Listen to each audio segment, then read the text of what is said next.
வணக்கம் நண்பர்களே, welcome back to epic life. நான் உங்கள் வெற்றி கூட்டாளி. எபிக் லைஃப் புக் சம்மரிஸ் அப்படிங்கிற பிளேலிஸ்ட்ல புத்தகங்களுடைய சம்மரிஸை நம்ம தொடர்ச்சியா நம்ம பார்த்துட்டு வரோம். இன்னைக்கு 50 positive habits to transform your life அப்படிங்கிற புத்தகத்தை நம்ம தொடர்ச்சியா இது வரைக்கும் பார்த்துட்டு வந்தோம். 2 பாகங்கள் முடிஞ்சது. இதுக்கப்புறம் இன்னைக்கு 3வது பார்ட். இந்த பார்ட்ல 4வது சாப்டர் மற்றும் 5, 6, 7 இந்த சாப்டர்ஸ்ல என்னென்ன விஷயங்களை சொல்லியிருக்கிறாங்க அப்படிங்கிறத நம்ம தொடர்ச்சியா பார்க்க போறோம். Chapter 4 lifestyle habits. Number 1 values. மதிப்புகள் ஒருத்தருக்கு இருக்கிறது ரொம்ப முக்கியம் அப்படின்னு சொல்லிட்டு இந்த புத்தகத்தினுடைய ஆசிரியர் சொல்றாரு. வேல்யூஸ் அப்படின்னா fundamental belief of a person, ஒரு மனிதனுடைய நம்பிக்கைகள் அப்படின்னு சொல்லலாம். ஒரு மனிதன் பின்பற்றி கொண்டு இருக்கிற ஒரு எத்திக்ஸ் அப்படின்னு சொல்லலாம். ஒரு மனிதன் ஃபாலோ பண்ணிட்டு இருக்கிற அல்லது அவனுடைய மனசுல வச்சிருக்கிற கொள்கைகள் அப்படின்னு சொல்லலாம். இது எல்லாத்தையுமே சேர்த்துனா வேல்யூஸ் அப்படின்னு சொல்லலாம். ஒரு சில பேருக்கு வந்தீங்கன்னா இந்த மாதிரி வேல்யூஸ் இருக்கும். நான் லைஃப்பில் அச்சீவ் பண்ணணும், ரொம்ப க்ரியேட்டிவாக இருக்கணும், நிறைய பேருக்கு உதவி பண்ணணும், லைஃப்பில் ஒரு அட்வென்ச்சர் இருக்கணும், ரொம்ப தைரியமாக இருக்கணும் அப்படின்னு சொல்லிட்டு இந்த மாதிரி ஒவ்வொருத்தரும் வாழ்க்கையை பற்றின அவங்களுடைய நம்பிக்கைகளையோ அவங்களுடைய நிறைய கருத்துக்களையோ சொல்கிறாங்க இல்லைங்களா. இது எல்லாமே கோர் வேல்யூஸ் அப்படின்னு சொல்லலாம். ஒவ்வொரு மனிதனுக்குமே ஒரு கோர் வேல்யூ அப்படிங்கிறது ரொம்ப முக்கியம். உங்களுடைய வாழ்க்கையில் நீங்கள் ஒரு சில கோர் வேல்யூஸை நீங்கள் ஆழமாக நம்பி இருக்கும்போது, ஒரு வாழ்க்கைனா இப்படி தான் இருக்கணும் அப்படின்னு சொல்லிட்டு அதுக்கு நிறைய மதிப்புகளை நீங்கள் வச்சுருக்கும் போது நீங்கள் வாழக்கூடிய வாழ்க்கை, நீங்கள் செய்யக்கூடிய ஒவ்வொரு செயல்களும், நீங்கள் போடக்கூடிய ஒவ்வொரு திட்டங்களும் இந்த வேல்யூஸ் சார்ந்ததாக இருக்கும். அப்போ இந்த மதிப்புகள் நல்ல மதிப்புகளாக இருந்துச்சு அப்படின்னா நிச்சயமாக நீங்கள் செய்கிற ஒவ்வொரு செயலும் சிறந்ததாக இருக்கும். Number 2 fashion. பேஷன் பேரார்வம் அப்படின்னு சொல்லுவாங்க. இந்த பேஷனை கண்டுபிடிக்கிறதுக்கு ஃபார்முலா அப்படிலாம் எதுவுமே கிடையாதுங்க. சிம்பிளாக இந்த பேஷனை நீங்கள் தெரிஞ்சுக்கணும் அப்படின்னா நீங்கள் நிறையா விஷயங்களை ட்ரை பண்ணணும். உங்களுக்கு ஏதாவது ஒரு சில விஷயங்களை பண்ணும்போது அதில் உங்களுக்கு ஒரு மிகப்பெரிய ஒரு ஆர்வம் ஏற்படும். அதுலேருந்து நீங்கள் நிறையா விஷயங்களை கற்றுக்குவீங்க. அடுத்தது நீங்கள் அதை செய்யும்போது ரொம்ப ஆழ்ந்து அதில் மூழ்கி ரொம்ப ஒரு இம்மர்ஸ்டான ஒரு ஸ்டேட்டில் அதை செய்ய ஆரம்பிப்பீங்க. இப்படி செய்யும்போது அது பேஷன் அப்படின்னு எடுத்துக்கலாம். சில பேருக்கு எனக்கு ஃபோட்டோகிராஃபி ஒரு பேஷனுங்க, சினிமாட்டோகிராஃபி ஒரு பேஷன், எனக்கு யூடியூப்பில் வீடியோஸ் பண்ணுறது ஒரு பேஷன் அப்படிலாம் சொல்லுவாங்க. ஸோ பேஷனுங்கிறது இவ்வளோதாங்க, பெரிய விஷயம், ஃபார்முலா அது இதெல்லாம் ஒன்றும் கிடையாது. இதை ஏன் ஃபாலோ பண்ணணும் அப்படின்னா, இதை ஃபாலோ பண்ணும்போது நாம் செய்கிற வேலைகளை நம்ம கஷ்டப்பட்டு செய்ய மாட்டோம், இஷ்டப்பட்டு செய்வோம். ஸோ அப்படி செய்யும் போது நமக்குள்ளே என்ன நடக்கும் அப்படின்னா, நம்ம செய்கிற வேலைக்கு தகுந்த ஒரு சன்மானமும் நமக்கு கிடைச்சிக்கிட்டு இருக்கும். அதே டைம் பார்த்திங்கன்னா நம்ம லைஃப்பை, நம்முடைய ஒர்க்கை என்ஜாய் பண்ணி நாம் பண்ணிக்கிட்டு இருப்போம். Number 3 have a vision. உங்களுடைய எதிர்காலம் குறித்த ஒரு அகக்காட்சி, ஒரு இன்டர்னல் விஷன் அப்படின்னு சொல்லலாம். ஸோ இதை தான் விஷன் அப்படின்னு சொல்லுவாங்க. இந்த விஷன் எப்படிப்பட்டதாக இருக்கலாம் அப்படின்னா, உங்களுடைய வாழ்க்கையை நீங்கள் எப்படி வாழணும் அப்படின்னு நீங்கள் நினைக்கிறீங்க அப்படிங்கிற அந்த கனவு சார்ந்த விஷனாக இருக்கலாம். அல்லது உங்களுடைய வாழ்க்கையில் இப்படிப்பட்ட விஷயங்கள் எல்லாம் நடக்க போகுது அப்படின்னு சொல்லிட்டு ஒரு எதிர்காலத்தை ப்ரிடிக்ட் பண்ணுற மாதிரியான ஒரு விஷனாக இருக்கலாம். சரி, அதை எதிர்காலத்தை ப்ரிடிக்ட் பண்ண முடியுமா அப்படின்னு கேட்டிங்கன்னா நிச்சயமாக நிறைய விஷயங்களை பண்ண முடியும். உங்களுடைய வாழ்க்கை சார்ந்த பல விஷயங்களை உங்களால் ஒரு புரிஞ்சிக்க முடிஞ்சது, உங்களால் அண்டர்ஸ்டாண்ட் பண்ணிக்க முடிஞ்சிச்சு அப்படின்னா உங்களுடைய எதிர்காலத்தில் என்னென்ன விஷயங்கள் எப்படி நடக்க போகுது அப்படின்னு சொல்லிட்டு உங்களால் யூகிக்க முடியும். இதையே ஒரு பாசிட்டிவாக ஒரு விஷனாக மாற்றினீங்க அப்படின்னா அது உங்களை டிரைவ் பண்ண ஆரம்பிக்கும். அதாவது நீங்கள் என்னென்ன விஷயங்கள் பண்ணணும், எப்படி வாழணும், எதை செய்யணும் அப்படின்னு சொல்லிட்டு அதற்கு நேராக உங்களை வழி நடத்தி செல்லும். அதுக்கு தான் இந்த விஷன் அப்படிங்கிறது ரொம்ப important. Number 4 inspire your self. உங்களை நீங்களே ஊக்கப்படுத்திக் கொள்ளுங்கள். ஸோ இன்ஸ்பைரேஷன் அப்படின்னா, நம்ம யாராவது ஒருத்தங்களை பார்க்கும்போது, யாராவது ஒருத்தங்களுடைய கதைகளை கேட்கும்போது, வாழ்க்கை முறையை பார்க்கும்போது நாம் அதிலிருந்து நிறையா விஷயங்கள் இன்ஸ்பயர் ஆகி நாம் செய்ய ஆரம்பிப்போம். அல்லது அதிலிருந்து நமக்கு நிறைய ஐடியாஸ் கிடைக்கும். க்ரியேட்டிவாக நாம் அவங்கள மாதிரி நம்மளும் செய்ய ஆரம்பிப்போம். ஸோ இங்கே நீங்கள் உங்களை பார்த்தே நீங்கள் இன்ஸ்பயர் ஆகணும் அப்படின்னு இந்த புத்தகத்தினுடைய ஆசிரியர் சொல்கிறார். உங்களுடைய கடந்த காலத்தை கொஞ்சம் திரும்பி பாருங்கள். நிச்சயமாக உங்களுடைய பாஸ்ட் லைஃப்பில் நீங்கள் பல கட்டத்தில் நிறையா விஷயங்கள் சிறப்பாக செஞ்சுருப்பீங்க, நீங்கள் பெஸ்ட்டாக இருந்திருப்பீங்க. அதை திரும்பி பாருங்கள். இப்போது அது ஒரு வேளை குறைஞ்சிருக்கலாம், இப்போ அது கம்மியாக இருக்கலாம். ஆனால் நீங்கள் அதை திரும்பி பார்க்கும்போது, நான் ஒரு காலகட்டத்தில் இப்படியெல்லாம் இருந்தேன், அப்போ என்னால் இந்த மாதிரி இருக்க முடியும்னு சொல்லிட்டு திரும்ப நீங்கள் இன்ஸ்பயர் ஆகணும். இதுதாங்க one of the best motivation. எந்த மோட்டிவேஷனை விடவும், எந்த மோட்டிவேஷன் வீடியோமே பார்த்தீங்கன்னா ஒரு தீக்குச்சி மாதிரி ஒரு சில வினாடிகள் மட்டும்தான் இருக்கும், அதுக்கப்புறம் அது அணைஞ்சு போயிடும். அதே மாதிரி தான் மோட்டிவேஷன் வீடியோஸும். அது பார்த்து முடிச்சதுக்கப்புறம் நமக்குள்ள மோட்டிவேஷன் வந்து காற்றுல பறந்து போயிடும். ஆனால் நீங்கள் இந்த பழக்கத்தை உங்களுடைய பழக்கமாக்கி கொண்டால், இது வந்து ஒரு ஹேபிட்டாக வச்சுட்டீங்க அப்படின்னா, உங்களை பார்த்து நீங்கள் இன்ஸ்பயர் ஆக ஆரம்பிச்சிங்க அப்படின்னா, உண்மையாகவே இன்ஸ்பயர் ஆக ஆரம்பிச்சிங்கன்னா, நிச்சயமாக அது உங்களை வந்து மிகப்பெரிய உயரத்துக்கு உங்களை மோட்டிவேட் பண்ணிக்கிட்டே இருக்கும். Number 5, challenging belief. நம்முடைய நம்பிக்கைகள் அப்படின்னு ஒரு சில விஷயங்கள் இருக்குது. நம்ம எல்லாருமே ஒவ்வொருத்தங்களுக்கும் ஒரு கருத்துக்கள், ஒரு நம்பிக்கைகள் இருக்கும். இந்த நம்பிக்கைகள் வந்து மாறிக்கிட்டே இருக்கணுங்க. காலத்துக்கு தகுந்த மாதிரி, அனுபவத்துக்கு தகுந்த மாதிரி, சிச்சுவேஷனுக்கு தகுந்த மாதிரி நமக்கு நம்பிக்கைகள் வந்து உடைக்கப்படணும், நம்பிக்கைகள் வந்து மாறணும். இது உடையலைன்னா என்ன ஆகும் அப்படின்னா, நம்ம வந்து கடந்த காலத்திலேயே ஸ்ட்ரக் ஆயிடுவோம். ஒரு சில பேர் வந்து பார்த்திங்கன்னா, அதெல்லாம் ஆகாதுப்பா, அதெல்லாம் வராதுன்னு சொல்லிட்டு எதையுமே பண்ணாமல் அவங்களுடைய காலத்திலேயே மூழ்கி போய்விட்ட நிறைய நபர்களை நீங்கள் பார்த்துருக்க முடியும். அந்த மாதிரி நம்ம போகக்கூடாதுன்னா, நம்முடைய நம்பிக்கைகள் உடைக்கப்படுவதற்கு நாம் அனுமதிக்க வேண்டும். சிம்பிளாக உங்களுக்கு ஏதாவது ஒரு சிச்சுவேஷன் வருது, நீங்கள் நம்பிட்டு இருந்த ஒரு விஷயம் மாறுது அப்படின்னா, அதுக்கு பதிலாக ப்ராக்டிக்கலாக புதிய நம்பிக்கைகளை நீங்கள் வளர்த்துக்கணும். அதைவே நம்பிக்கிட்டு இருக்கக்கூடாது, அடுத்தடுத்த விஷயத்துக்கு நீங்கள் மாறிக்கிட்டே இருக்கணும். அப்படி உங்களுடைய நம்பிக்கைகள் மாற மாற நீங்கள் வளர ஆரம்பிக்கிறீங்க அப்படின்னு அர்த்தம். Number 6, let go. விட்டு விடுங்கள். எதை விடணும் அப்படின்னா, ஒரு சில நேரத்தில் நம்முடைய வாழ்க்கையவே நம்ம எடுத்துக்கிட்டோம் அப்படின்னா, ஏதாவது ஒரு சில விஷயங்களை நாம் பிடிச்சிக்கிட்டே இருக்கக்கூடாது. கடைசி வரைக்கும் இதை எனக்கு நான் விட மாட்டேன், இதை நான் வந்து விட்டு கொடுக்க மாட்டேன் அப்படின்னு சொல்லிட்டு இருக்கக்கூடாது. வாழ்க்கை நம்ம வந்து இதை விடணும் அப்படின்னு ஒரு கட்டாயத்தை நமக்கு ஏற்படுத்தும் போது அதை விட்டு விட்டு அடுத்த கட்டத்துக்கு நாம் நகர்ந்து செல்ல வேண்டும். ஒரு பட்டாம்பூச்சி எடுத்துக்கோங்க, அது வந்து கூடு கட்டுது. அந்த கூட்டுக்குள்ளே தான் அந்த பட்டாம்பூச்சி ரொம்ப கம்ஃபர்டபுளாக, ரொம்ப சேஃபாக இருக்கும். அது வெளியே இருக்கிறத விட அந்த பட்டாம்பூச்சி கூட்டுக்குள்ளே இருக்கும்போது, புழுவாக இருக்கும்போது அது ரொம்ப சேஃபாக இருக்கும். ஆனால் ஒரு கட்டத்துக்கு அப்புறம் அது கூட்டை உடைச்சிட்டு அந்த கூட்டை விட்டுட்டு வெளியே வரணும். இல்லை, எனக்கு இங்கே தான் வந்து கம்ஃபர்டபுளாக இருக்குது, இங்கே தான் எனக்கு வந்து சேஃபாக இருக்குது அப்படின்னு சொல்லிட்டு நான் உள்ளுக்குள்ளேயே அந்த கூட்டுக்குள்ளேயே அதை வந்து இருக்கக்கூடாது, வெளியே வர வேண்டும். நீங்களும் அதே மாதிரி தான் ஒரு சில காலகட்டங்களில் உங்களுடைய பழைய விஷயங்களை விட்டுட்டு நீங்கள் வெளியேற வேண்டும். ஒரு சில நேரத்தில் ஒரு சில விஷயங்கள் இது கடந்து போகும், அதை நீங்கள் அனுமதிக்க வேண்டும். Chapter 5, personal habits. Number 1, simplify. எல்லாத்தையுமே எளிமையாக சிம்பிளாக பார்க்க ஆரம்பிங்க. வாழ்க்கையை பொறுத்த வரைக்கும் சரி, பிஸ்னஸை பொறுத்த வரைக்கும் சரி, எல்லாமே வந்து ரொம்ப எளிமையாக வந்து வச்சுக்கோங்க. ரொம்ப இந்த இடியாப்ப சிக்கல் மாதிரி கசகசன்னு எல்லாத்தையும் போட்டுட்டு உழப்பிக்கிட்டே இருக்கக்கூடாது. நம்ம ஒரு பிஸ்னஸ் பண்ணுறோம் அப்படின்னா அதில் முக்கியமாக நாம் ஃபோக்கஸ் பண்ண வேண்டிய பாயிண்ட் 1, பாயிண்ட் 2, பாயிண்ட் 3 இந்த விஷயங்கள்லாம் இருக்குன்னு சொல்லிட்டு நமக்கு தெரிஞ்சிருக்கணும். அதில் மட்டும் நம்முடைய கவனம் வச்சுக்கணும். நமக்கு தேவையில்லாத கமிட்மெண்ட்ஸில் நாம் கமிட் ஆகக்கூடாது. நம்ம எவ்வளோ விஷயத்தை, எந்தெந்த விஷயத்தை எவ்வளோ சிம்பிளாக நம்ம வந்து வச்சுக்கிறோமோ, சிம்பிளாக புரிஞ்சுக்கிறோமோ, சிம்பிளாக மெயின்டைன் பண்ணுறோமோ, அந்த அளவுக்கு நாம் அந்த விஷயத்தில் பெஸ்ட்டாக பண்ண முடியும். Number 2, goals. இலக்குகள். கோல்ஸை பொறுத்த வரைக்கும் நிறைய டைப்ஸ் இருக்குங்க.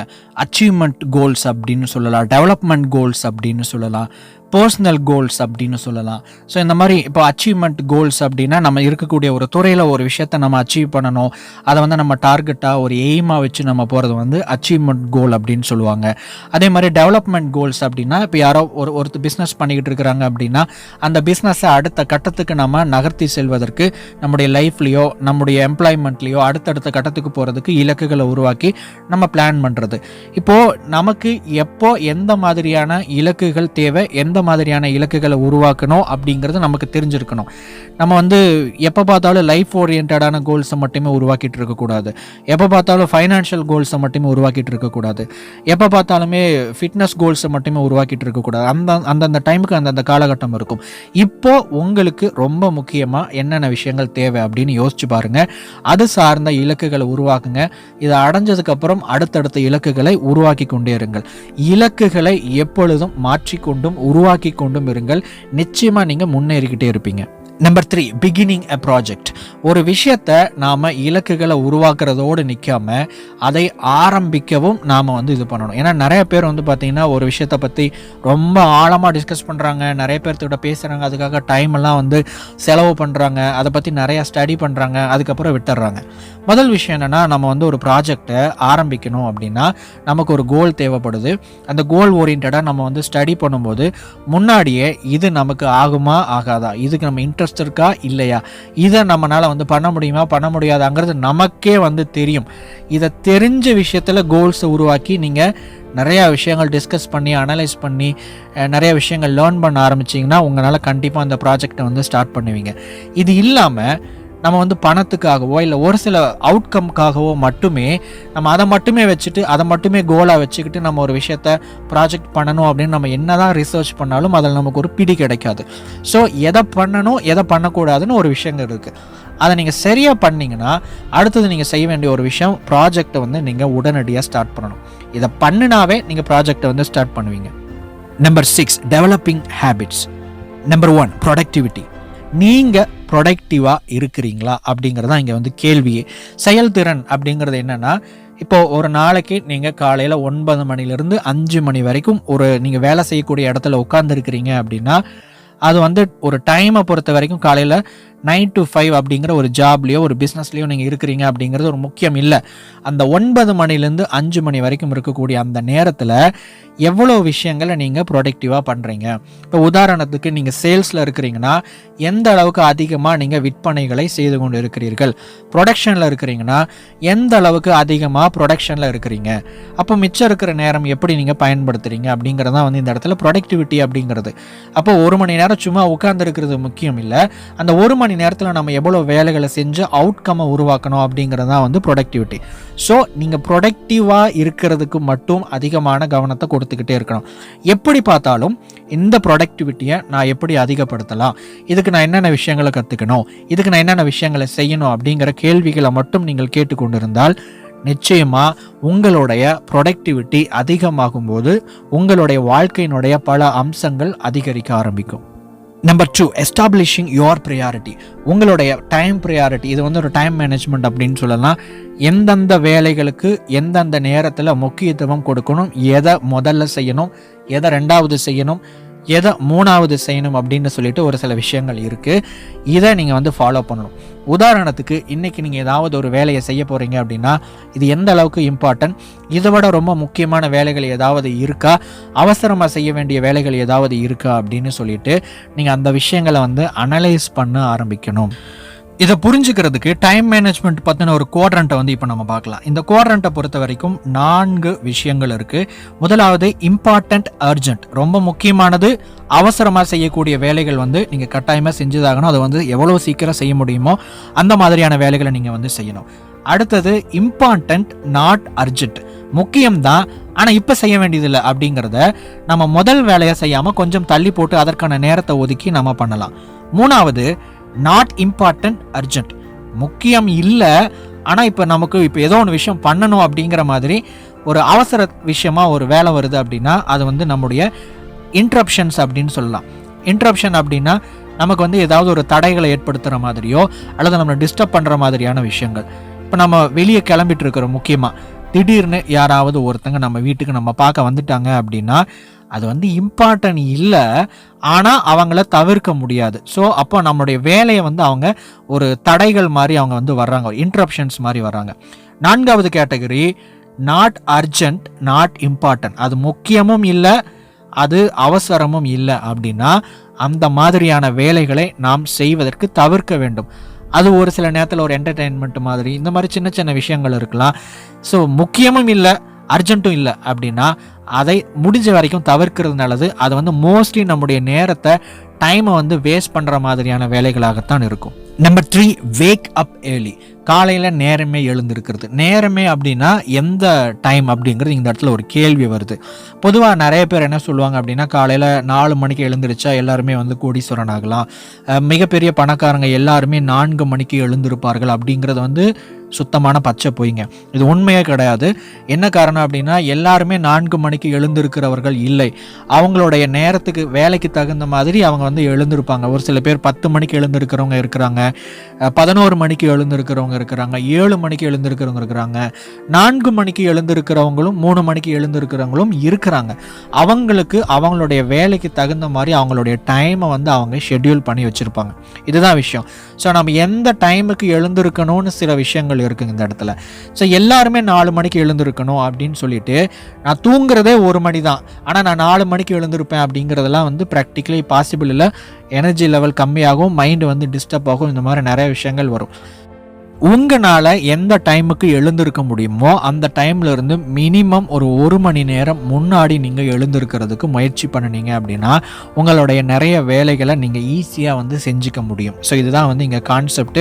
ஸோ எப்போ எழுந்திருக்கணும் அப்படிங்கிறது வந்து இதை பேஸ் பண்ணியிருக்கு. நீங்கள் எப்போ தூங்க போகிறீங்க அப்படிங்கிறத பேஸ் பண்ணி தான் எப்போ எழுந்திருக்க போகிறீங்க அப்படிங்கிற அந்த டைமை வந்து நீங்கள் முடிவு பண்ணணும். இல்லைனா அது உங்கள் மைண்டை வந்து டிஸ்டர்ப் பண்ணும். Number 4, learn to say no. இல்லை என்று சொல்ல கற்றுக்கொள்ளுங்கள். இல்லை அப்படின்னா நம்ம தேவையில்லாத விஷயங்களில் கமிட்மெண்ட் ஆகாமல் இல்லை அப்படின்னு சொல்கிறதுக்கு பழகணும். தேவையில்லாத விஷயங்களை வந்து கொடுக்கல் வாங்கல இல்லை அப்படின்னு சொல்கிறதுக்கு பழகணும். எந்தெந்த விஷயங்களால் நமக்கு வந்து டிஸ்டர்ப் பண்ணுதோ அதுக்கெல்லாம் இல்லை அப்படின்னு சொல்ல பழகணும். ஒரு சில நண்பர்களுக்கு ஒரு சில சந்தர்ப்ப சூழ்நிலைகளுக்கு இல்லை என்று சொல்ல பழகி கொள்ள வேண்டும்.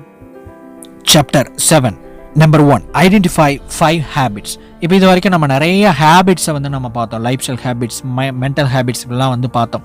இதில் ரொம்ப உங்களுக்கு தேவைப்படுற முக்கியமான 5 ஹேபிட்ஸ் என்ன, பழக்கங்கள் என்ன அப்படின்னு சொல்லிட்டு செலக்ட் பண்ணிவிட்டு முதல் வேலையாக அந்த 5 விஷயத்தை மட்டுமே உங்களுடைய லைஃப்பில் இம்ப்ளிமெண்ட் பண்ணுறதுக்கு படிப்படியாக வந்து ஸ்டார்ட் பண்ணுங்கள். இந்த இம்ப்ளிமெண்ட்டை வந்து நீங்கள் எப்படி பண்ணணும் அப்படின்னா முதல் 30 நாளைக்கு ஒரு சேலஞ்சாக எடுத்துக்கிட்டு இந்த 30 நாள் இந்த 5 விஷயத்தை நான் வந்து செய்ய போகிறேன், ஃபாலோ பண்ண போகிறேன், இந்த பழக்கத்தை நான் கடைபிடிக்க போகிறேன் அப்படின்னு சொல்லிட்டு ஒரு மோட்டிவேஷனோடு 30 நாளைக்கு தொடர்ச்சியாக நீங்கள் பண்ணீங்க அப்படின்னா நிச்சயமாக வந்து அது உங்களுடைய வாழ்க்கையில் ஒரு பகுதியாக ஒன்றி போக அடுத்தடுத்த பழக்கங்களை நீங்கள் ஆட் பண்ணிக்க ஆரம்பிக்கலாம். இது எல்லாத்தையுமே ஃபாலோ பண்ணணும் அப்படின்னு அவசியம் இல்லை. இதில் சில பழக்கங்களை நீங்கள் ஆல்ரெடி ஃபாலோ பண்ணிக்கிட்டு இருக்கலாம். ஒரு சில பழக்கங்கள் உங்களுக்கு ரொம்ப தேவையாக இருக்கலாம். ஒரு சில பழக்கங்கள் உங்களுக்கு தேவையில்லாமையும் இருக்கலாம். உங்களுக்கு எது தேவை, உங்களுக்கு எது உங்களுடைய வாழ்க்கையை மேம்படுத்தும் அப்படின்னு உங்களுக்கு தெரியும். அந்த பழக்கங்களை படிப்படியாக நீங்கள் இம்ப்ளிமெண்ட் பண்ண ஆரம்பிக்கணும். ஸோ இந்த மாதிரி நீங்கள் பண்ணினீங்கன்னா நிச்சயமாக உங்களுடைய ஹேபிட்ஸ் உங்களுடைய ஆக்ஷனில் மிகப்பெரிய மாற்றத்தை ஏற்படுத்தும். உங்களுடைய ஆக்ஷன் உங்களுடைய ரிசல்ட்டில் உங்களுடைய லைஃப்பில் மிகப்பெரிய மாற்றத்தையும் முன்னேற்றத்தையும் ஏற்படுத்தும். இந்த வீடியோ பற்றின உங்களுடைய மேலான கமெண்ட்டை கீழே கமெண்ட் செக்ஷனில் பதிவு பண்ணுங்கள். இதே மாதிரி அடுத்த ஒரு நல்ல புக் சம்மரி வீடியோவில் உங்களை சந்திக்கிறேன். தேங்க்ஸ் ஃபார் வாட்சிங்.